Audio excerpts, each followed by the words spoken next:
गुरु ब्रह्मा गुरु विष्णु गुरु देवो महेश्वर गुरु साक्षात् परब्रह्म तस्मै श्री गुरुवे नमः।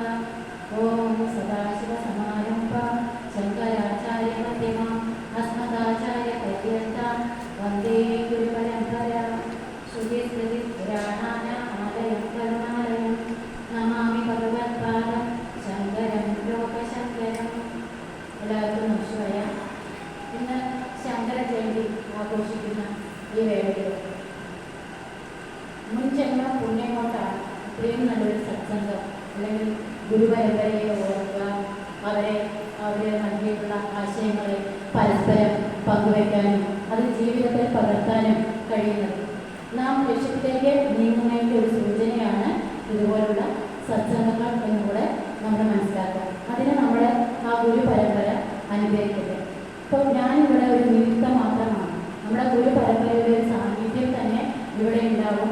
അവർ നമ്മളെ അതിനൊരു ഉപകരണമായിട്ട് ഉപയോഗിച്ചു എന്നുള്ളതേ ഉള്ളൂ. അപ്പോൾ എന്നിലൂടെ സംസാരിക്കുന്നത് ആ ഗുരു പരമ്പരയാണ് എന്നുള്ളത് മനസ്സിലാക്കിയിട്ട് ഓരോരുത്തരും ജീവിതത്തിൽ നമ്മൾ എവിടെ എത്തിപ്പെടണം എന്നുള്ള ഒരു കർമ്മത്തെ മനസ്സിലാക്കിയിട്ട് മുന്നോട്ട് പോകാമെന്നതാണ് ഞാൻ എടുത്തിട്ടുള്ള ഏക ശ്ലോകി എന്നുള്ള ഒരു ശ്ലോകത്തെക്കുറിച്ച് പറയാനുള്ളത്. അതിനു മുമ്പ് നമ്മൾ എവിടെയാണ് ജീവിക്കുന്നത്? ഭാരതത്തിലെ പ്രത്യേകത എന്താണ്? ഭാരതം എന്ന് പറയുമ്പോൾ അറിവിൽ രമിക്കുന്നവർ എന്നാണ് അറിയപ്പെടുന്നത്. അപ്പോൾ അത്രയും അറിവെന്ന് പറയുമ്പോൾ ഭൗതികമായിട്ടുള്ള അറിവാകും, ആധ്യാത്മികമായിട്ടുള്ള അറിവാകും, ഇങ്ങനെയുള്ള അറിവുകൾ നേടി ജീവിക്കുന്നവരാണെങ്കിൽ കൂടെ നമുക്കൊക്കെ ഒരു അഹങ്കാരമുണ്ട്.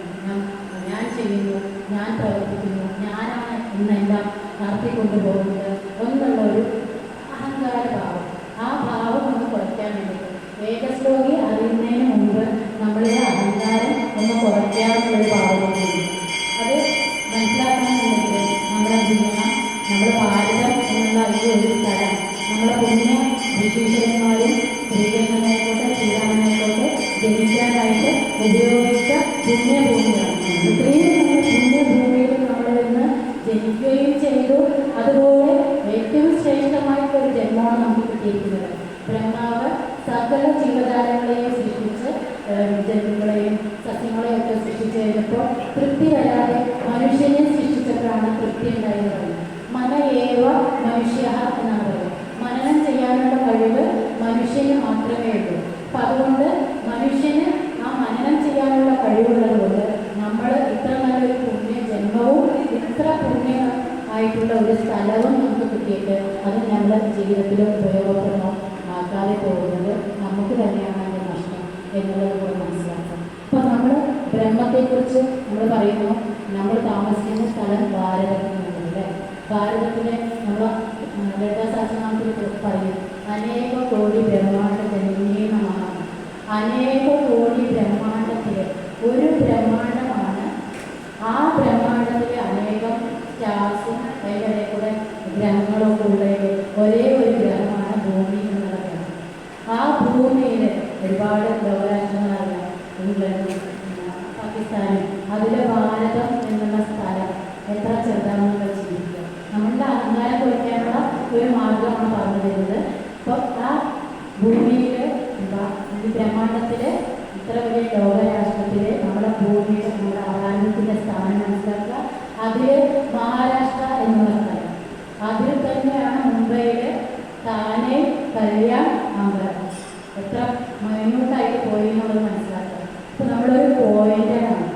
അത്രയും അഹങ്കാരം നമുക്ക് കുറേ അനേക കോടി ബ്രഹ്മാണ്ഡ ജനനിക്ക് മുമ്പിൽ നാം എത്ര നിസ്സാരമാണെന്ന് മനസ്സിലാക്കുമ്പോൾ നമ്മളുടെ അഹങ്കാരം താനെ കുറയും. അതിൻ്റെ ഒപ്പം തന്നെ നമുക്ക് നമ്മൾ കുറയും എന്ന് പറയുമ്പോൾ നമ്മൾ അങ്ങനെ ഓടാത്തവനാണോ എന്നുള്ളത് വിചാരിക്കണം. മനുഷ്യ ജന്മം നമുക്ക് കിട്ടിയിരുന്നു. അത് എന്തിനു വേണ്ടി ഉപയോഗിക്കണം? നമ്മളുടെ അഹങ്കാരം കുറഞ്ഞപ്പോൾ മനുഷ്യ ജീവിതത്തിൻ്റെ ലക്ഷ്യം എന്താണെന്ന് മനസ്സിലാക്കണം. ലക്ഷ്യം എന്താണ്? മോക്ഷം എന്നാണ്. ചതുർവിധ പുരുഷാർത്ഥങ്ങളുണ്ട്: ധർമ്മം, അർത്ഥം, കാമം, മോക്ഷം. ഇതാണ് മനുഷ്യ ജീവിതത്തിൻ്റെ റൂട്ട്. അതിൽ ധർമ്മത്തിലൂടെ ധർമ്മത്തിന് ചുറ്റി സംഭവിക്കുമ്പോഴാണ് ഗുരുക്കന്മാരും ഈശ്വരന്മാരൊക്കെ അവതരിക്കുമെന്ന് പറയുന്നുണ്ട്. ശരിയായ ധർമ്മം എന്താണ്? അവനവനും ലോകത്തിനും ഉപകാരപ്രദമായ രീതിയിൽ ജീവിക്കുക എന്നുള്ളതാണ് ശരിയായ ധർമ്മം. പിന്നെ മനുഷ്യൻ്റെ ധർമ്മം എന്താണ്? മോക്ഷാവസ്ഥയിൽ ലക്ഷ്യത്തിലേക്ക് നീങ്ങാനുള്ളതാണ് ഒരു മനുഷ്യ ജീവനത്തെ ധാരണ. ഇത് ലക്ഷ്യത്തെ നമ്മൾ മനസ്സിലാക്കിയിട്ട് മുന്നോട്ട് നീങ്ങാനുള്ളതിലൂടെ ഋഷി പരമ്പര നമുക്ക് പറഞ്ഞു തരുന്നു. ഭൗതികമായ പലതും നമ്മൾ നേടിയെടുക്കാൻ വേണ്ടി നെട്ടോട്ട് ഓടുമ്പോഴും പലതും നേടിയെടുത്ത് കഴിയുമ്പോൾ അതിനോട് നമുക്കൊരു താല്പര്യമില്ലായ്മ വരുന്നു. അപ്പോൾ നമ്മൾ ബഹിർമുഖമായ മനസ്സിനെ അന്തർമുഖമാക്കാൻ വേണ്ടി ഋഷിവര്യന്മാർ പല പല ഗ്രന്ഥങ്ങളും വേദങ്ങളും ശാസ്ത്രങ്ങളും ഒക്കെ നമുക്ക് ഉപദേശിച്ചു തന്നിട്ടുണ്ട്.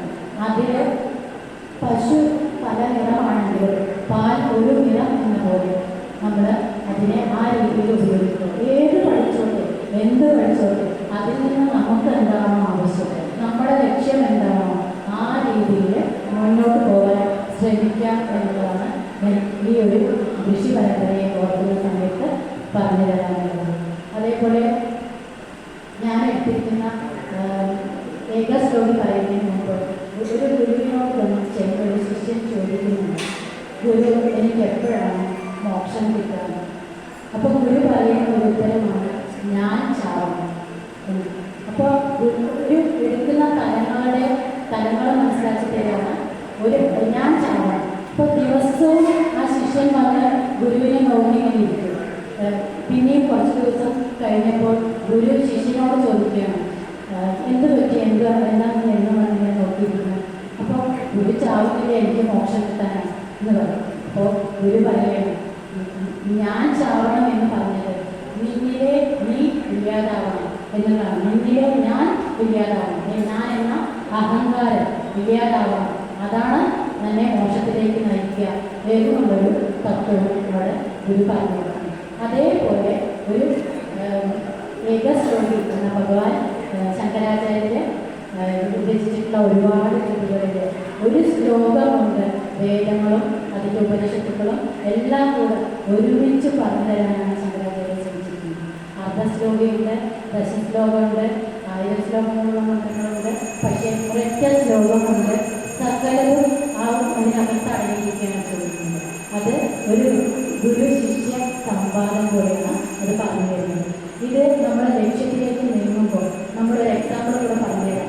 നമ്മൾ ജീവിതത്തിലെ ലക്ഷ്യത്തിലേക്ക് നീങ്ങാനുള്ള ഒരു ഉപായമാണ് ഈ ഏകസ്വരം. അപ്പോൾ നമ്മുടെ ഗുരുവായൂർ യാത്ര, ഒരു ദിവസത്തെ ഗുരുവായൂർ യാത്ര നമ്മുടെ ജീവിതത്തിൽ നമ്മുടെ ജന്മമായിട്ട് കണക്കാക്കാം. ഇവിടെ എല്ലാവരും ഗുരുവായൂർ പോകുന്ന ആൾക്കാരായിരിക്കും അല്ലേ? ഗുരുവായൂർ പോകുമ്പോഴുള്ള പ്രത്യേകത എന്താണ്? ഞാൻ പാലക്കാട്ട് കയറിയിട്ട് കിഴക്കേ നടയിലാണ് ചെന്നിറങ്ങുന്നത്. കിഴക്കേ നടയിൽ ഞാൻ ചെന്നിറങ്ങുമ്പോൾ എൻ്റെ ജനനം അവിടെ തുടങ്ങി. പിന്നെ എൻ്റെ ജനനം തുടങ്ങിയ പിന്നെ നമ്മൾ സഞ്ചരിച്ച ലക്ഷ്യം എന്താണ്? ഗുരുവായൂരപ്പനെ കാണാനുള്ളതാണ്. പക്ഷെ നമ്മൾ നടന്നു പോകുമ്പോൾ ഒരുപാട് കരകൗശല വസ്തുക്കളും ഒരുപാട് സാധനങ്ങളൊക്കെ വെച്ചിട്ടുള്ള 2 കടകൾ, 2 സൈഡിലും നമ്മൾ കടകളൊക്കെ കാണാൻ പറ്റും. അതിൽ നിറയെ ഡ്രസ്സുകൾ, എന്തൊക്കെയാണോ ഗുരുവായൂർ ഒരു പറയാം, അവിടെ ഇല്ലാത്ത സാധനങ്ങളൊക്കെ ഇല്ല, ഡ്രസ്സും കാര്യങ്ങളൊക്കെ ഇല്ല. അതിലൊക്കെ നമുക്ക് തോന്നും ശരി, ഇതൊന്നും കയറി നോക്കാം, ഇതൊന്ന് ഓരോന്നും എടുത്തിട്ടും ഒക്കെ ഒന്ന് സംസാരിച്ച് വേദനേശി അല്ലെങ്കിൽ അടുത്ത കടയിൽ കിട്ടും എന്നൊക്കെ പറഞ്ഞ് കയറി ഇറങ്ങി നമ്മളുടെ സമയം പാഴാക്കുമ്പോൾ നമ്മുടെ ലക്ഷ്യത്തെ നമ്മൾ മറന്നു പോവുകയാണ് ചെയ്യുന്നത്. നമ്മളെന്തിനാണ് ഗുരുവായൂരപ്പനെ കാണാൻ? ഇത് നമ്മുടെ ജീവിതമായിട്ട് ചിന്തിക്കൂ. നമ്മൾ ജനിച്ചു, നമുക്ക് വരുന്ന ജീവിത പ്രശ്നങ്ങൾ നല്ലതായിക്കോട്ടെ ചീത്തയായിക്കോട്ടെ, അതുപോലുള്ള ജീവിത പ്രശ്നങ്ങളിലൊക്കെ നമ്മൾ അവിടെ കടന്ന് ഉഴലുകയാണ് ചെയ്യുന്നത്. വന്ന ലക്ഷ്യത്തെ നമ്മൾ മറന്നു പോവുകയാണ് ചെയ്യുന്നത്. വന്നതെന്തിനാണ്? മോക്ഷാവസ്ഥ നേടാനാണ്.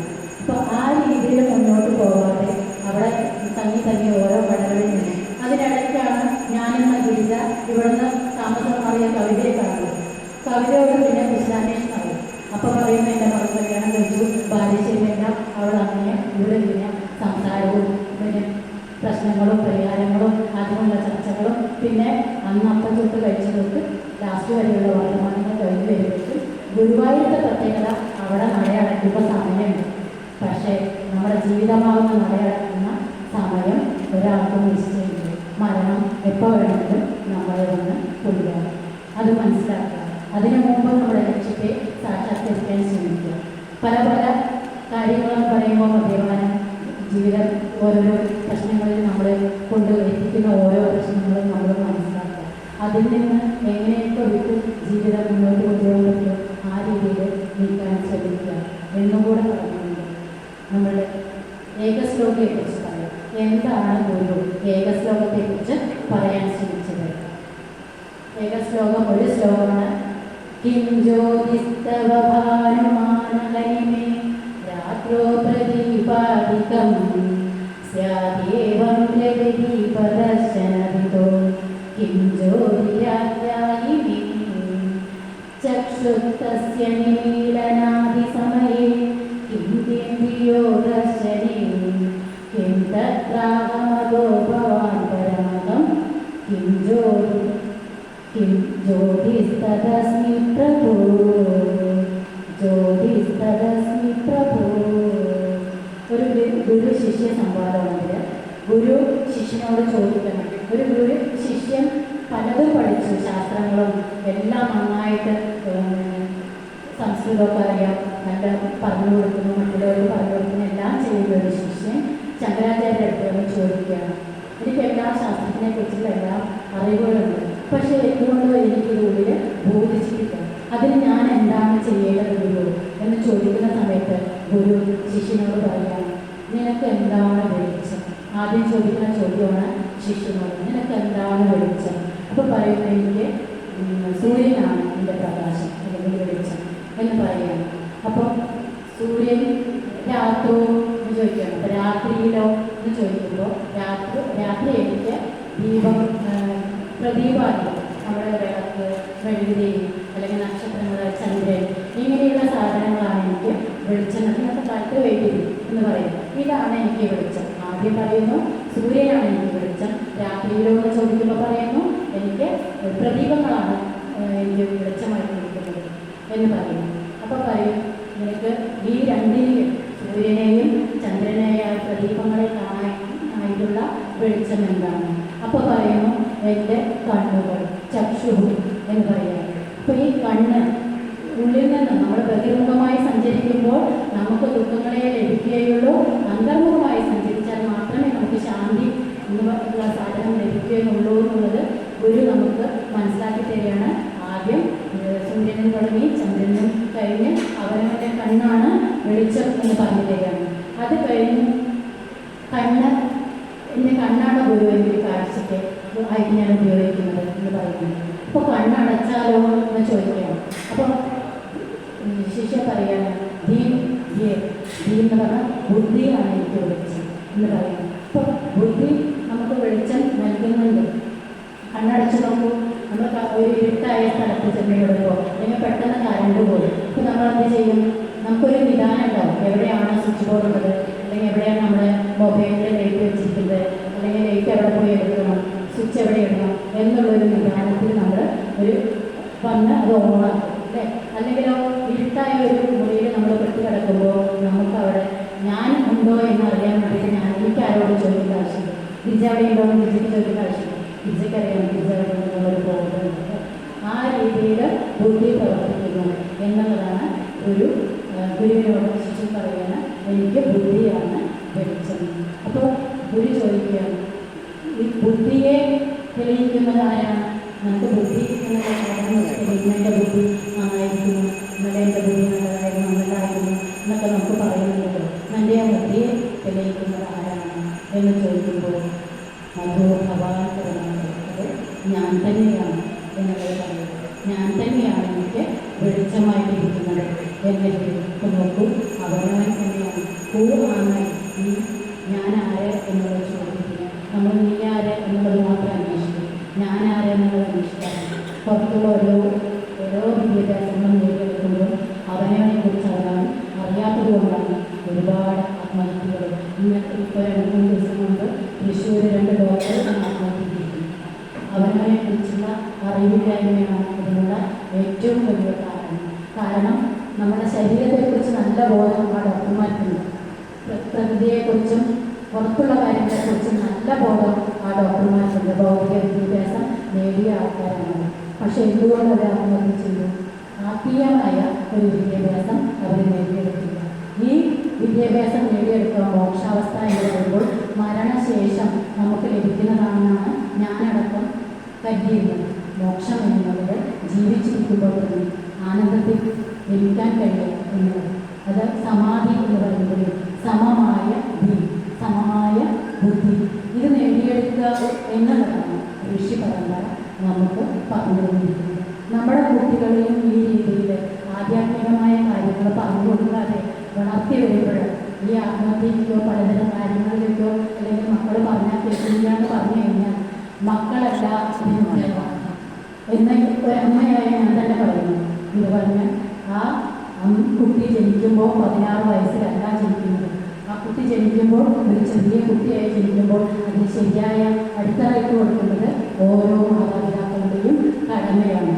അതിൽ ഈ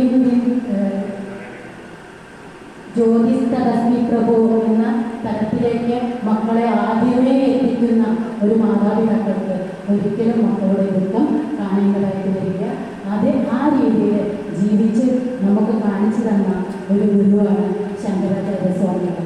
അവരുടെ പാദങ്ങളിൽ നമസ്കരിച്ചുകൊണ്ട് എന്നെ ഈ രീതിയിൽ പറയാൻ പ്രാപ്തമാക്കിയ ആചാര്യൻ GK സാറിൻ്റെ പാദങ്ങളിലും എൻ്റെ ഗുരുവായ അമ്മയുടെ പാദങ്ങളിലും ഞാൻ പറഞ്ഞ ഓരോ വാക്കുകളും സമർപ്പിച്ചുകൊണ്ട് നമസ്കരിക്കുന്നു.